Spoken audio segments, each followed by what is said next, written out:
I think ये 20 साल की जर्नी है मेरी।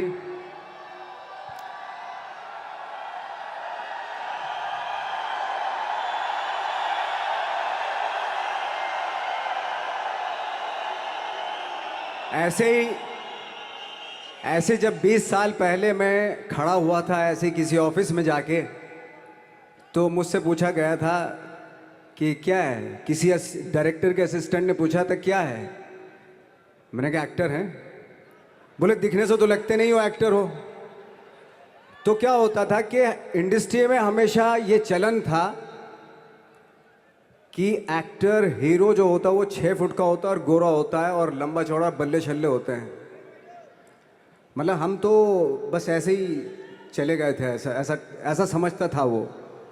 और शिप्रा, मैं ये आपको यकीन दिलाना चाहता हूँ इस चीज़ का कि मेरे खुद के रिश्तेदारों ने भी, जब मैंने उनसे इच्छा जाहिर की कि मैं एक्टर बनना चाहता हूँ, तो उन्होंने भी मुझे डीमोरलाइज किया कि पहले शक्ल तो देख ले अपनी।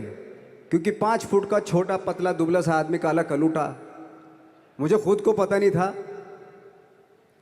कि इंडस्ट्री में मेरा क्या हाल होगा। बट एक जिद थी, एक जिद थी। और हजारों लाखों, मतलब सालों साल से इंडस्ट्री में सिर्फ यही चलन था कि एक्टर तो, हीरो तो जो है ऐसा होता है। लेकिन सब ऑड सिचुएशंस के बावजूद भी गए। लेकिन एक चीज़ मेरे दिमाग में थी कि जो सब कर रहे हैं वो नहीं करना है, तो अलग क्या करूं, अलग क्या होना चाहिए। उसके लिए ट्रेनिंग की ज़रूरत थी, जो मैंने नेशनल स्कूल ऑफ ड्रामा में आके ट्रेनिंग ली। 3 साल मैंने एक्टिंग की पढ़ाई की वहाँ पे, और अपनी एक क्राफ्ट के बारे में समझा कि एक्चुअली इस पर्सनैलिटी में अगर मैं लोगों को इम्प्रेस करना चाहता हूँ, उसके लिए एजुकेशन की बहुत ज़रूरत है। या जो भी आप काम कर रहे हो उसमें क्राफ्ट, उसका एक्सपर्ट होना बहुत ज़रूरी होता है। ऐसे ही हवा में नहीं कि जैसे पहले होता था, अरे यार तो बहुत खूबसूरत दिखता है, फिल्मों में जाके काम करना शुरू कर दे। ऐसा नहीं, किसी चीज़ को बारीकी से जानना, उसके लिए ट्रेनिंग की, एक्सपर्ट्स की, एक्सपीरियंस की ज़रूरत होती है। तो मैंने ट्रेनिंग ली नेशनल स्कूल ऑफ ड्रामा से, और 2000 में मैं पहुंच गया मुंबई। मुंबई पहुंचने के बाद जब हम किसी ऑफिस में जाते थे, आई थिंक उससे पहले चलन नहीं था बिल्कुल भी। हम लोग गए, जैसे मैंने बताया कि ऑफिस में खड़े हो के, भाई हम एक्टर हैं, काम दोगे क्या। तो बोले पहले हुलिया तो देख अपना तू। तो ये हर बार सुनने के लिए मिलता था, और वो बात भी सही थी। क्योंकि उससे पहले कभी कोई आपने देखा नहीं होगा कोई इतना बड़ा, कोई इतनी सी पर्सनैलिटी का 5 फुट 6 इंच का आदमी, पतला दुबला सा मरियल सा, कि कभी ये इस तरह के लोग एक्टर भी बन सकते हैं, हीरो भी बन सकते हैं, स्टार भी बन सकते हैं। ऐसा चलन था ही नहीं। मैं कॉन्फिडेंट था बिकॉज ऑफ माई ट्रेनिंग। मैंने ट्रेनिंग ली थी और अपनी क्राफ्ट के बारे में बहुत अच्छे से जानता था मैं, और उस चीज़ का सिर्फ कॉन्फिडेंस था मुझे कि आज नहीं तो कल, कल नहीं तो परसों, या 10 साल या 20 साल या 30 साल, 30 साल के बाद नंबर ज़रूर आएगा मेरा। मैंने कभी भी अपने को टारगेट नहीं किया, टारगेट नहीं दिया मैंने कि अगर 2 साल ट्राई करके देखता हूँ उसमें, अगर हो गया तो ठीक है, वरना कोई दूसरा फील्ड अपना लूँगा। ऐसा कभी नहीं। जिस चीज़ का पैशन होता है, जज्बा होता है, अगर आप दिल से चाह लो ना, तो पूरी दुनिया झुक जाती है उसके ऊपर। उसको पूरा करने के लिए पूरी कायनात एक हो जाती है कि इस आदमी की जिद के लिए, इस आदमी की जिद के आगे झुकना पड़ेगा। और पूरी दुनिया झुकती है आपकी जिद के आगे, लेकिन आपको जिद्दी होना पड़ता है। आपको बहुत सारे सेक्रीफाइस भी करने पड़ते हैं, क्योंकि ये आपने चाहा है। परीक्षा देनी पड़ती है आपको, जितना बड़ा इम्तहान होगा उतनी बड़ी परीक्षा भी देनी पड़ेगी। आसान काम नहीं है। छोटे छोटे टारगेट बनाएंगे तो छोटों में निपटारा हो जाएगा। हमेशा अपने आप को टारगेट बढ़ा दो। तो उसके लिए हमेशा अपने आप को अनकंफर्ट जोन में डालो, कि जो इम्पॉसिबल है उसको पॉसिबल करने की शिद्दत, पैशन आपके अंदर होना चाहिए, वो हो जाता है। आज जो दुनिया में इतने सारे एक्सपेरिमेंट हुए हैं, ये सिर्फ इसी बिना पे हुए हैं, पागलपन के जरिए ही हुए हैं ये सारे एक्सपेरिमेंट। एक एक मैंने कहीं सुना था कि जब आप एक्सपेरिमेंट करते हैं तो फेलियर भी होते हैं, कई बार फेलियर होते हैं। कोई एक एक्सपेरिमेंट करने के लिए, कोई एक चीज़ करने के लिए बहुत बार हमने भी झेला है, बहुत बार फेलियर हुए हम लोग। लेकिन एटलीस्ट हमें इतने सारे फेलियर होने से इतने तरीके पता चले कि इन तरीकों से सक्सेस नहीं मिल सकती। फॉर एग्जाम्पल, एडिसन ने जब बल्ब का आविष्कार किया तो 100 बार एक्सपेरिमेंट किए अपनी ज़िंदगी में। 100 बार एक्सपेरिमेंट करने के बाद जब उसको पता चला कि अरे फॉर्मूला तो ये था बल्ब बनाने का, तो एटलीस्ट उसको ये, उसके साथ साथ उसको ये भी पता चला कि 100 जो तरीके हैं, 100 तरीकों से बल्ब नहीं बनता, ये भी पता चला उन फेलियर्स में उसको।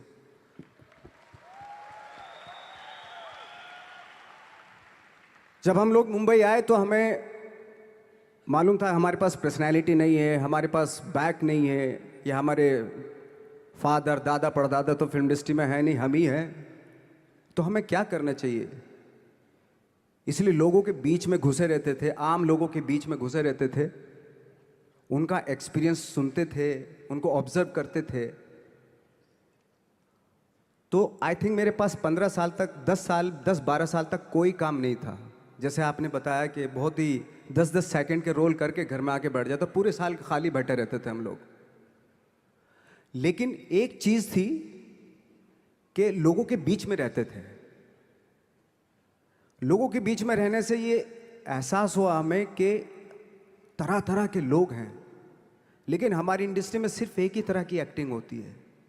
हजारों करोड़ों लोग हैं इस दुनिया में, लेकिन एक्टिंग सिर्फ एक ही तरीके से होती है हमारे यहाँ।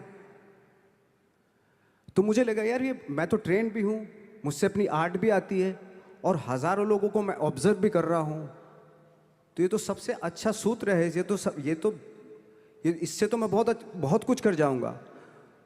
तो जब ये सूत्र पता चला मुझे कि अब मैं ये जो हजारों लोगों को मैंने ऑब्जर्व किया है, अब जब भी मुझे कोई रोल मिलेगा उन्हीं में से वो एक इंसान होगा। उसी में वो ठाकरे, बाला साहब ठाकरे होंगे, उसी में मंटो होगा, उसी में गणेश गायतोंडे होगा, उसी में फैजल खान होगा, उसी में माजूमदार साहब होंगे। तो इस तरह के, ये कब हुआ? जब हमने लोगों को ऑब्जर्व करना शुरू किया, लोगों के बीच में रहे। मैं 15 साल के बाद जो मेरी लाइफ थी, जिसमें खाने तक को नहीं मिलता था, अब फॉर्चुनेट अपने आप को समझने लगा था कि थैंक गॉड कि मुझे ऐसे ऐसे लोगों के बीच में मुझे रहने का मौका मिला। तो कभी भी, आई थिंक मुझे लगता है कि कभी भी जब आप स्ट्रगल कर रहे होते हैं ना, वो एक मौका होता है आपके पास, वो एक चांस होता है आपके पास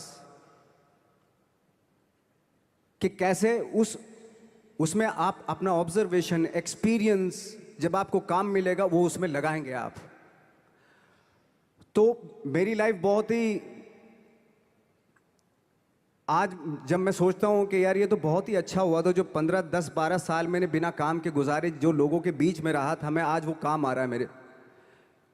जहाँ ज़रा सा कोई कैरेक्टर मिलता है तो आदमी इसलिए कनेक्ट करता है उनसे कि उनको लगता है कि यार ये तो मेरे पड़ोस का ही, आसपास का ही ये बंदा है। मैंने देखे हैं इस तरह के लोग।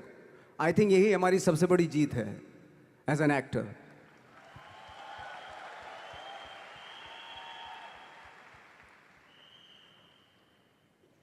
ऑफ कोर्स स्ट्रगल में बहुत सारी चीज़ें सेक्रीफाइस करनी पड़ती हैं, क्योंकि खुजली आपको हुई है, आप ही को मिटानी पड़ेगी। यू नो, आप जो आप हैं वो आपने बनना चाहा था, और अगर डिसअपॉइंटमेंट आ रहे हैं तो आप तो कंप्लेन भी नहीं कर सकते, क्योंकि आप ही ने चाहा था ये बनना।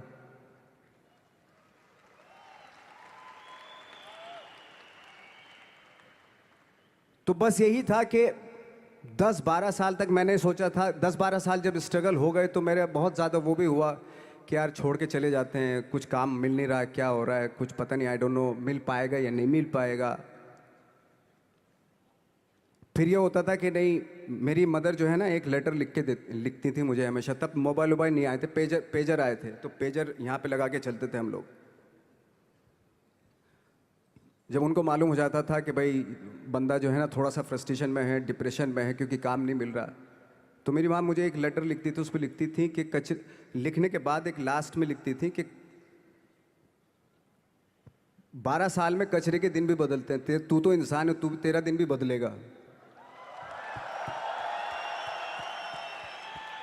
तो उन सब चीज़ों को देख के कोई एक शेर, कोई एक कोटेशन, कोई इस तरह की जो मोटिवेट करती हैं जो लाइंस आपको, उनका रहना, उन पे बिलीव करना बहुत ज़रूरी होता है, क्योंकि वही चीज़ आपको मोटिवेट करती हैं आगे बढ़ाने के लिए। और जब ख़राब वक्त होता है आपको, वो लाइंस, वो पोएम्स, वो सारी चीज़ें आपको संबल देती हैं, मजबूती देती हैं, ताकत देती हैं।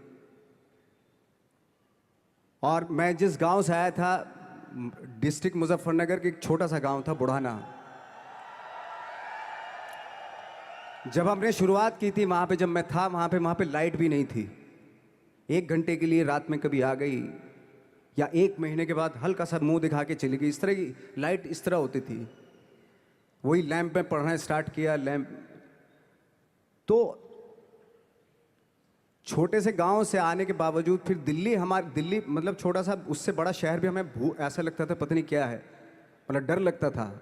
मैं जब मुंबई में आया था तो मैं 15 दिन तो घर से बाहर ही नहीं निकला था, क्योंकि इतनी स्पीड देख रहा था मैं कि इतनी स्पीड में तो हम चल ही नहीं पाएंगे, इस शहर के साथ शायद हम कनेक्ट नहीं कर पाएंगे बिल्कुल भी। तो इस तरह के डर थे। लेकिन ऐसी जगह पे आ गए थे कि अब जाना भी मुश्किल था, तो मतलब वापस नहीं जा सकते थे। वापस इसलिए नहीं जा सकते थे कि बहुत सारे डर थे। वापस अगर चले गए तो थिएटर के जो मेरे दोस्त थे वो बोलते, क्यों भाई वापस आ गए तुम भी, जैसे बहुत सारे लोग वापस आ रहे थे तुम भी वापस आ गए, चलो लग जाओ ठीक है। गांव में इसलिए नहीं जाता था अपने कि जो पहले ही बोलते थे वो लोग कि शक्ल तो देख ले, फिर हार के उनके सामने चला गया तो क्या बोलेंगे वो तो वही बोलेंगे कि हमने तो पहले मना किया था कि मत जाओ, क्या सूरज शक्ल थोड़ा ही थी तुम्हारी स्टार बनने की, एक्टर बनने की। तो ये बहुत सारे डर थे जिसकी वजह से मैं अपने ना तो गांव जाता था, ना जहाँ से ट्रेनिंग ली थी दिल्ली से, ना वहाँ जाता था। मैंने जो भी है मरना जीना मुंबई में ही होगा। रही बात सक्सेस की, सक्सेस अगर 30 साल बाद भी मिलेगी उसके लिए भी मतलब तैयार रहना चाहिए। सक्सेस की कोई डेट नहीं होती, कोई तारीख नहीं होती, कोई टारगेट नहीं होता कि इतने ही दिनों में मिल जाएगी।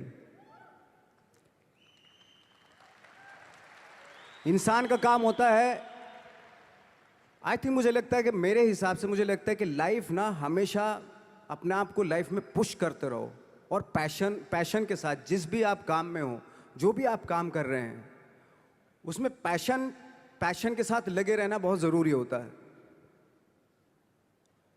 क्योंकि पैशन से क्या होता है, जिस भी आप फील्ड में होते हैं उसकी डिटेलिंग्स मिलनी शुरू होती है। जैसे जब आप समंदर में देखते हैं, समंदर की जब गोता मारते हैं, नीचे जाते हैं, तो आपको एक धीरे धीरे बहुत कुछ दिखाई देना शुरू। ऐसी आपका भी फील्ड है, कोई भी हर फील्ड ऐसा ही होता है, उसमें असीम संभावनाएं होती हैं, इतनी पॉसिबिलिटीज होती हैं कि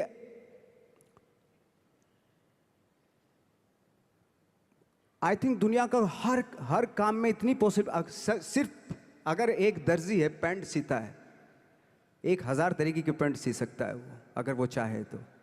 अगर उसने नहीं चाहा तो वो जो ट्रेंड चला रहा है वही सीता जाएगा। लेकिन अगर उसने चाह लिया कि मैं ऐसा कुछ करता हूँ, तो 1000 तरीके की पैंट उसी में 1000 तरीके की सी देगा वो पैंट। ऐसे हर फील्ड में पॉसिबिलिटीज़ बहुत होती हैं, और एक परफेक्शन होता है। फॉर एग्जाम्पल जैसे हम लोगों ने ट्रेनिंग इसलिए ली कि परफेक्शन आ जाए अपने काम में। जैसे एक मैंने एग्जाम्पल सुना था कि ये छोटी छोटी चीज़ें जो मैं बता रहा हूँ, ये चूँकि मैंने बचपन में सुनी थी, उन पे उन्हीं को अपनी लाइफ बना के आगे बढ़ा तो आज यहाँ पे हूँ। इसलिए वो छोटी छोटी चीज़ें बहुत काम आती हैं, उनको सुनना बहुत ज़रूरी होता है इंसान के लिए। बताते हैं कि एक बहुत बड़े, पता नहीं ये सच है झूठ है, मुझे नहीं इतना ज़्यादा नहीं मालूम, बट कोई बहुत बड़े इंसान हुए, लेकिन वो पहले मोची थे, जूता सीते थे। लेकिन जूता जहाँ से सीते थे ना, वहाँ से कभी फटता नहीं था वो, भले दूसरी जगह से फट जाए लेकिन वहाँ से नहीं फटता था, क्योंकि उसका पैशन था जूता सीना। काम भले ही वो है वो, लेकिन उस काम में भी उनका उनका पैशन है। तो इसी वजह से वो इतने पॉपुलर होते चले गए कि यार जूता फट गया लेकिन सिलवाना वहीं जाके है, क्योंकि वहाँ अगर उन्होंने सी दिया वहाँ पे, जिंदगी भर वहाँ से जूता नहीं फटेगा। तो छोटी छोटी चीज़ों में ये जो परफेक्शन, पैशन, ये सारी चीज़ें होती है जो आपका आगे बढ़ाती हैं, बहुत आगे ले जाती हैं। लेकिन उसके वही है, कुछ चीज़ों का होना वाकई बहुत ज़रूरी होता है। फिर एक्सपीरियंस आपका, आपकी नॉलेज। जैसे मेरा मानना है कि मैं कभी, मैं आई एम सॉरी टू से, बट मेरा खुद का मानना है कि मैं लक पे बिलीव नहीं करता हूँ। मेरे सामने आज तक मेरे सामने लकीली कोई चीज़ नहीं हुई कि मैं लकीली यहाँ तक पहुँच गया। आज जो आप प्रोमो देख रहे थे, जो क्लिपिंग्स देख रहे थे मेरी, मैं लकीली नहीं पहुँचा हूँ यहाँ पे। मैंने उसके लिए मेहनत की है, मैंने उसके लिए नॉलेज इकट्ठी की है, मैंने उसके लिए ट्रेनिंग ली है।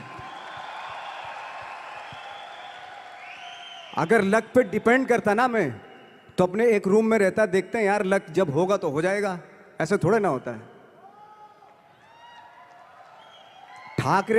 बाला साहब ठाकरे का जब मैंने रोल किया तो वो लकीली नहीं हो गया। उसके लिए 1 महीना में पहले हारमोनियम पे बैठा मैं कि बाला साहब कहाँ से बोलते हैं, उनका सुर क्या है, उनका टेक्सचर क्या है, उनकी वॉइस का, उनकी वॉक कैसे है, वो चलते कैसे हैं, उनका वेट किस चीज़ पर ज़्यादा डिपेंड करता है। हर आदमी का जो वेट होता है, किसी का थाइस पे होता है, किसी का फुट पे होता है, किसी का बट पे होता है वेट, किसी का कमर पे होता है। हर आदमी का एक वेट शिफ्ट करने का एक अलग तरीका होता है। तो हम लोग इतनी डिटेल में जाते थे कि बाड़ा साहब किन चीज़ों पे वेट कर रख के चलते हैं, ऐसे चलते हैं, कोई या तो ऐसे चलते हैं या ऐसे चलते हैं, ये इस तरह की बहुत सारी डिटेल होती हैं। जब आप जाते हैं तो बहुत सारी चीज़ें पता चलते हैं। मेरे सामने इतने चैलेंज थे जब मैं बाड़ा साहब का रोल कर रहा था, तो वो मिमिक्री भी नहीं होनी चाहिए, कॉपी भी ना हो। जैसे अमूमन अक्सर होता है जब हमारे यहाँ बायोग्राफी की जाती है तो हम कॉपी कर देते हैं उसकी। कॉपी करना मतलब अगर हम किसी की कॉपी कर रहे हैं या मिमिक्री कर रहे हैं तो वो वीकनेस समझी जाती है कि आप वीक एक्टर हो। और ये बात मुझे बहुत पहले समझ में आ गई थी जब मैं ट्रेनिंग ले रहा था। मैं ट्रेनिंग के फ़ायदे बता रहा हूँ आपको। जब मैं ट्रेनिंग ले रहा था ये हमें तभी समझ में आ गया था। और प्रिपरेशन के वक्त, बाला साहब की प्रिपरेशन के टाइम पे, कि मैंने कि इसकी मिमिक्री नहीं होनी, बाला साहब की मिमिक्री नहीं होनी चाहिए, ना कॉपी होनी चाहिए, और लगना भी चाहिए कि बाला साहब ठाकरे हैं।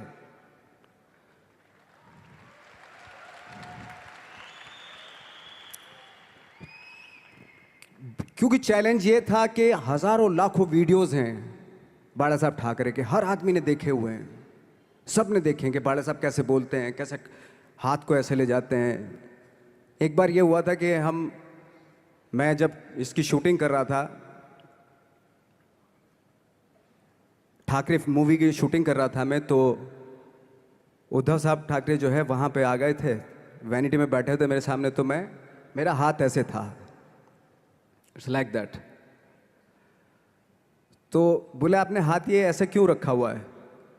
मैंने उनका हमेशा ऐसे ही रहता था हाथ तो, और यही वो क्या होता था, वो सिगार पीते थे और सिगार ऐसे पिया जाता है कुछ ऐसे, और इसलिए उनका हाथ हमेशा नॉर्मली भी रहता था तो ऐसे रहता था।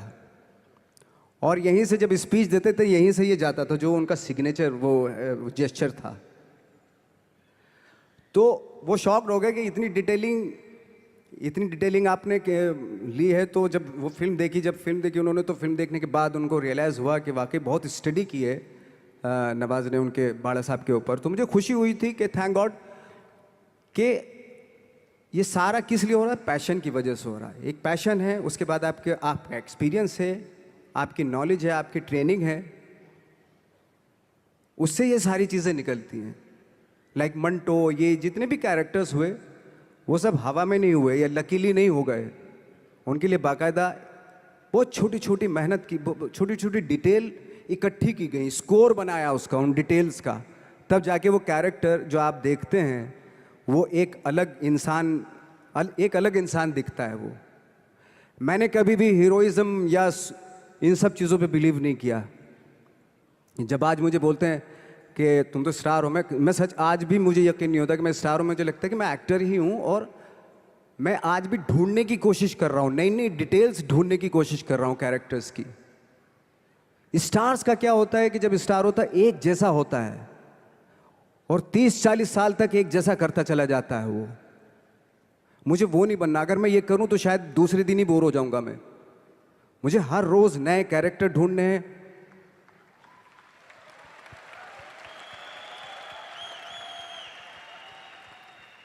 लोगों के बीच में रहना है, क्योंकि लोगों ये बीच में रहने से बहुत सारी चीजें मिलती हैं। मैंने एक रोल किया था लंच बॉक्स में, पता नहीं कितने लोगों ने देखी वो फिल्म, मुझे नहीं मालूम।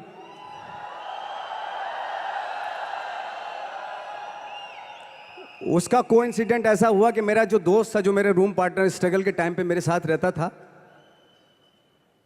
तो मैंने उसी की डिटेल मार दी उसमें फिल्म में। जब पिक्चर रिलीज हुई तो उसने देखी, उसको लगा अरे ये तो मैं हूं। अब वो भी एक्टर था। उसके बाद जब वो फिल्म इंडस्ट्री में किसी के पास काम मांगने जाता था, तो लोग उसको बोलते थे यार ये ऐसा मत कर, ये नवाज ने कर दिया, कुछ दूसरा कर। तो बोलता हम तो ओरिजिनल में ही ऐसे हैं, उन्होंने हमारा कॉपी किया है। लेकिन कहने का मतलब ये है कि लोगों के क्या होता है, स्टार्स हमेशा शीशों के घरों में रहना शुरू कर देते हैं। उनको बांद्रा में, उनको मतलब किसी ऐसी जगह पे रहते हुए ये नहीं मालूम कि दूसरी जगह क्या है। अगर आप चाहते हैं रोज हर फिल्म में एक नई पर्सनैलिटी क्रिएट करें, तो लोगों के बीच में रहना पड़ेगा आपको। भले थोड़ी परेशानियां होती हैं, बट रहना पड़ेगा उनके बीच में। मेरा तो ऐसा मानना है।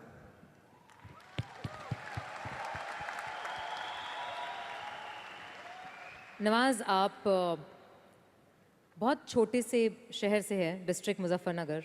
यहाँ पे बहुत सारे लोग ऐसे बैठे हैं जो बहुत सारी सिटीज़ से हैं, actually major cities like Delhi, Bangalore, Hyderabad, Pune, Chennai, Nepal. और इन सब चीज़ों के बीच में बड़े शहरों की बहुत सारी फैसिलिटीज़ हैं, बहुत सारे आराम हैं।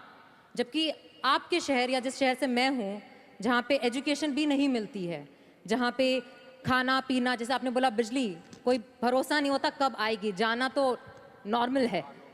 हाँ, तो वहाँ पे उस छोटे से शहर में रह के एक परिवार में जहाँ पे कभी किसी ने एक्टिंग के बारे में दूर दूर तक नहीं सोचा था, और आप 8 भाई बहन हैं, सबके साथ रह के परिवार में परिवार का चीज़ करने की जगह एक अलग से ये जो थॉट आया था अलग से कि मैं एक्टिंग करूँगा, और वो भी काफ़ी दिन बाद जब आपने जॉब भी कर ली उसके बाद, तो जब वो थॉट आया तो परिवार ने आपको सपोर्ट किया। और अगर रिश्तेदारों ने, जैसे आपने बोला कि कहा, तो आपके दिमाग में उस समय क्या चलता था? मेरे दिमाग में ये तो नहीं आया था कि मुझे एक्टर बनना है, बट इतना ज़रूर था कि कुछ तो नया करना है। क्या करूँगा मुझे नहीं आइडिया था। जो सब लोग करते हैं जो वो नहीं, कुछ अलग करना है मुझे। लेकिन मुझे ये नहीं मालूम था कि मुझे एक्टिंग करनी है। और इसीलिए मुझे लगता है आज जब मैं सोचता हूँ कि अगर मैं किसी भी फील्ड में होता, एक्टिंग के अलावा किसी भी फील्ड में होता, तो मैं एक्सपेरिमेंटल ज़रूर होता। क्योंकि मुझे आदत थी कि मुझे जो ट्रेंड चल रहा है उसके अगेंस्ट, मैं बहुत ही रिबेलियस किस्म का इंसान हूँ। मैं आज भी हूँ, रहूँगा, क्योंकि मुझे अच्छा लगता है जो ट्रेंड चल रहा होता है उसके अगेंस्ट कुछ काम करना, चाहे मुझे अच्छा लगता है वो। क्योंकि क्या है ना कि जो चलन चल रहा है, आई थिंक उसको बहुत आसान है उस चलन के साथ चलना। उसके अगेंस्ट चलना, उसके लिए सालों लग जाते हैं। बीच बीच में आपको ये भी लगता है कि यार शायद पॉसिबल नहीं है, लेकिन जब पॉसिबल होता है ना, तो तब बड़ा अच्छा लगता है। तब ये जैसे आज मुझे फील हो रहा है ना, तब